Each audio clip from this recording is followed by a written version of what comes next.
नमस्कार, S news Bhopal Madhya Pradesh में आपका स्वागत है। Ekikrit Bahujan republic action committee of India के राष्ट्रीय अध्यक्ष द्वारा प्रेस वार्ता का आयोजन 9 मसाला रेस्टोरेंट में किया गया।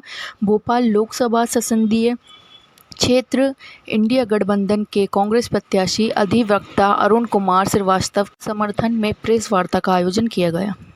प्रेस कॉन्फ्रेंस का कि जो भारत में संविधान को बचाने की बात करेगा वही अब भारत में राज करेगा। इसलिए जो भाजपा वाला नारा दे रहा है, मंच से सब बोलता है कि अब की बार तो जनता बोलती है 400 की हार, ये कहते हैं 400 की पार और जनता बोल रही है अब की बार 400 सीटों की हार। तो चारों तरफ भाजपा के खिलाफ माहौल पैदा हो गया है और एक नारा तो एकदम गूंज रहा है कि जो संविधान को बचाने की बात करेगा वही अब भारत में राज करेगा।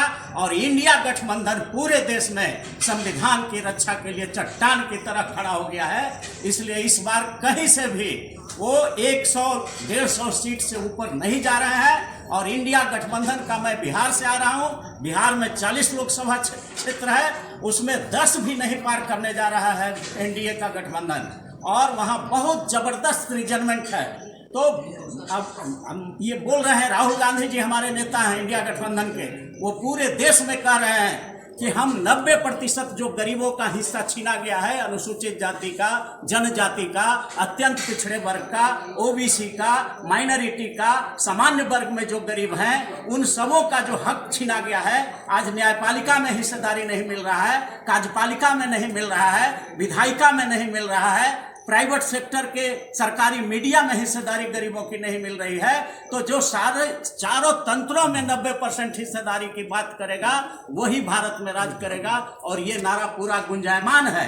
इसलिए भारत देश में हम एक और नारा देना चाहते हैं और चल रहा है, पूरा ये करंट की तरह चल रहा है कि भारत के संविधान को बचाने वाला जो खड़ा है चट्टान की तरह इंडिया गठबंधन, उसके पक्ष में पूरा ये बिल्कुल होने जा रहा है। और गरीबों की जो बात करेगा वही भारत में राज करेगा, ये नारा भी चल रहा है। और ये अडानी गुंडागर्दी खत्म कर दी, नहीं, ऐसा तो नहीं है।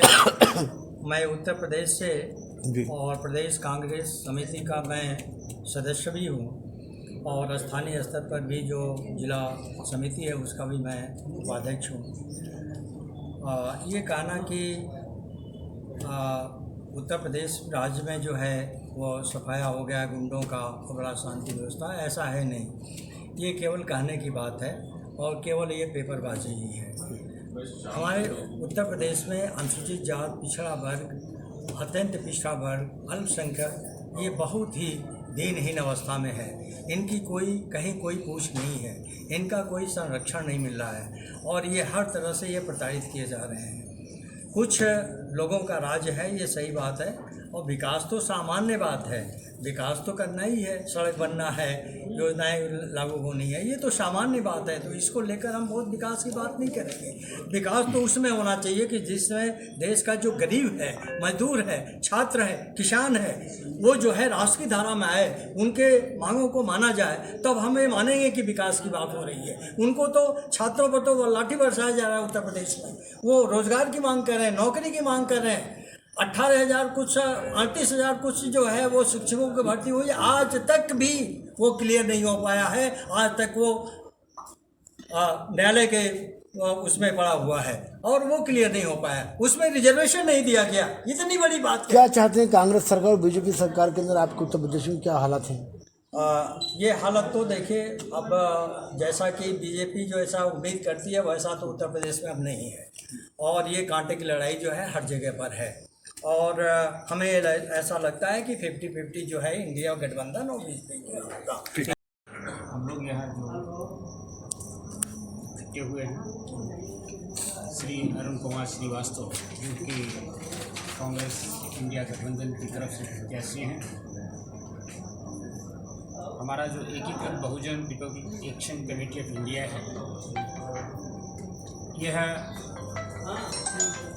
कमेटी इस बात को महसूस करती है कि आज भारत के अंदर बाबा साहब का बनाया हुआ संविधान है वह खतरे में है। भारत में लोकतंत्र खतरे में है। भारत का नौजवान आज रोजगार के लिए भटक रहा है।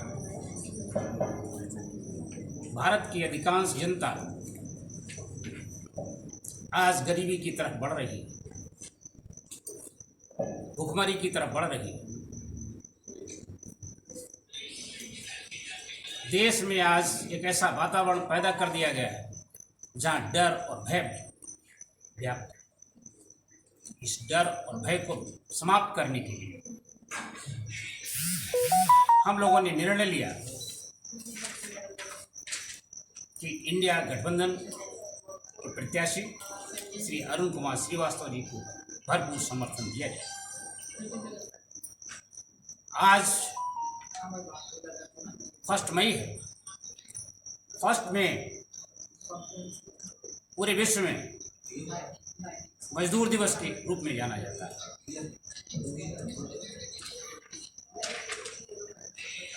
भारत में जो मजदूर वर्ग है वहाँ schedule caste, schedule tribe, OBCs, minorities, इन्हीं वर्ग के लोग ज़्यादातर मजदूर हैं। इनके पास कोई धन संपत्ति नहीं है। हम लोग इस पूरे समुदाय की तरफ से यह आश्वासन देते हैं कि श्री अरुण कुमार श्रीवास्तव जी को वोट दिया जाए, उनको विजयी बनाया जाए।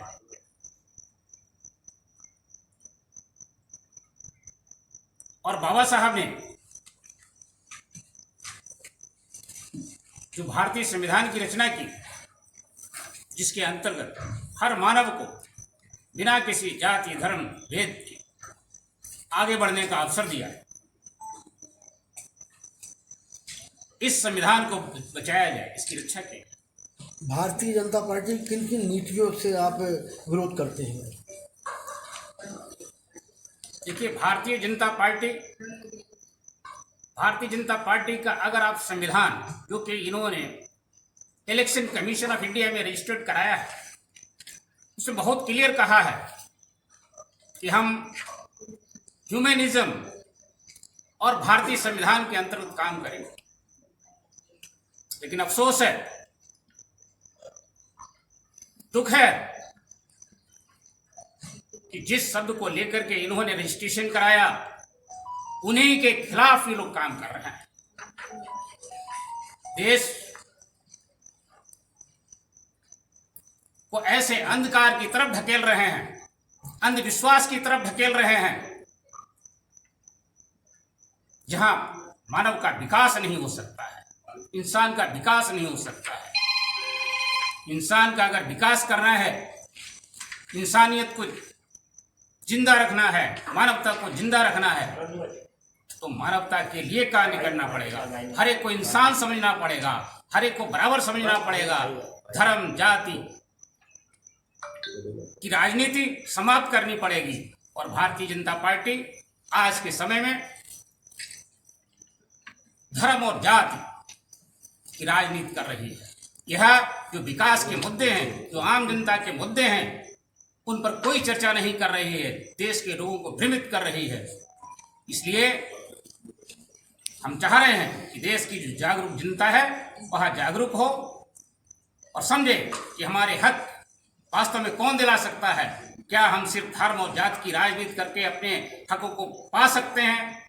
मैं समझता हूँ ऐसा कभी संभव नहीं है। सर, इस प्रेस नोट में सिर्फ आपने एक समाज का जिक्र किया है कि वो राज्य स्थापित हो जाए। क्या ऐसा लगता है कि एक समाज का राज्य स्थापित हो सकता है हिंदुस्तान? बिल्कुल स्थापित हो सकता है, क्योंकि यहाँ वोट जो बाबा साहब ने अधिकार दिया और भारत की जो जनता है वह SC, ST, OBCs, माइनॉरिटीज लगभग 90%। आज आप इनका समर्थन कर रहे हैं, लगातार कांग्रेस पार्टी के लोग भारतीय जनता पार्टी में ज्वाइनिंग हो रही है। ऐसा ना हो गए 2 दिन पहले ये भी ज्वाइन कर ले, आज इनका समर्थन कर रहे हैं आप। देखिए, जो लोग भाजपा में जा रहे हैं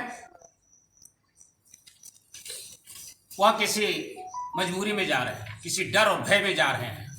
आखिर किस प्रकार का डर, ये तो जानना चाह रहे हैं। सभी लोग जानते हैं कि चुनाव के दौरान लोगों को ईडी सीबीआई का डर दिखा करके उनको जेलों में डाला जा रहा है, और डर भयभीत वो लोग ज्यादा हो रहे हैं जिन्होंने अकूत संपत्ति इकट्ठा कर रखी है। उनको डर और भय है कि अगर हम इनके साथ नहीं गए तो कल मेरे साथ भी ऐसा ना हो जाए। इसलिए ऐसे वो लोग, गद्दार लोग छोड़ करके भाग रहे हैं। और क्या व्यक्ति जिसने अकूत संपत्ति इकट्ठी करी और भारतीय जनता पार्टी का दामन थामने के बाद क्या वो संपत्ति उसकी सरकार ले लेगी उससे? ऐसा नहीं होगा। इस देश की मीडिया, इस देश के लोग सभी जानते हैं कि जो भारतीय जनता पार्टी में लोग गए हैं वह बेदाग नहीं है। बहुत